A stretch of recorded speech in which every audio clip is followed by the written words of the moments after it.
Urology വിഭാഗത്തിൽ laser ചികിത്സ പോലുള്ള അത്യാധുനിക ചികിത്സാ രീതികൾ ഉപയോഗിച്ച് ചിലവ് കുറവിലും വേഗത്തിലും സുരക്ഷിതമായും സുഖപ്പെടുത്തുന്നു. ഓപ്പറേഷൻ കഴിഞ്ഞാൽ അന്നു തന്നെ നിങ്ങൾക്ക് വീട്ടിൽ പോകാം. NIMS hospital, Wandoor. കാളികാവ് അരിമണലിൽ ശക്തമായ മഴയിൽ വീട്ടുമുറ്റത്തെ കിണർ ഇടിഞ്ഞു താഴ്ന്നു. തെറ്റത്ത് സുഭാഷിന്റെ വീടിനോട് ചേർന്നുള്ള കിണറാണ് ഇടിഞ്ഞത്.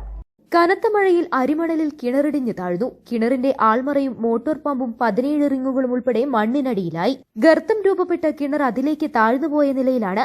വലിയ ശബ്ദത്തോടെയാണ് കിണർ ഇടിഞ്ഞു വീണത്. സുഭാഷിന്റെ വീടിന്റെ തറ ഇടിഞ്ഞു വീഴാൻ സാധ്യതയുണ്ട്. ഇതോടെ വീടും അപകട ഭീഷണിയിലാണ്. ഇന്നലെ ഒരു 4 മണിയൊക്കെ ആയപ്പോ ഒരു പകുതി ഭാഗം പൊളിഞ്ഞാടി. ഒരു 17 റിങ്ങിലെ കിണറാണ്. ഞങ്ങളൊരു 25 വർഷമായിട്ട് ഞങ്ങൾ ഉപയോഗിക്കുന്ന കിണറാണ്. അപ്പൊ 17 റിങ്ങില് ഒരു 10 റിങ്ങോളം ഇന്നലെ പൊളിഞ്ഞാടി. ഇന്നിപ്പോ ഉച്ചക്കത്തെ മഴയ്ക്ക് അത് പൂർണ്ണമായിട്ട് നിലംപൊത്തും ചെയ്തു. പിന്നെ വീടിന് ചാരിയാണ്. പിന്നെ ഇനിയിപ്പോ അതിങ്ങനെ എന്തെങ്കിലും ഒന്ന്, ഞാനിപ്പോ 10 സെന്റ് സ്ഥലമാണ് ഇവിടെ ഉള്ളത്.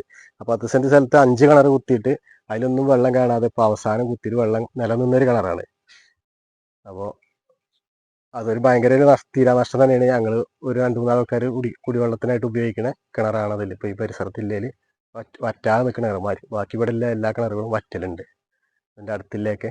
അപ്പൊ ഇനിയിപ്പോ ഞങ്ങളൊരു 10-200 മീറ്റർ ഒക്കെ പോയിട്ട് ഏറ്റി കൊടുത്തിട്ട് വേണം വെള്ളം. News bureau, Kalikavu.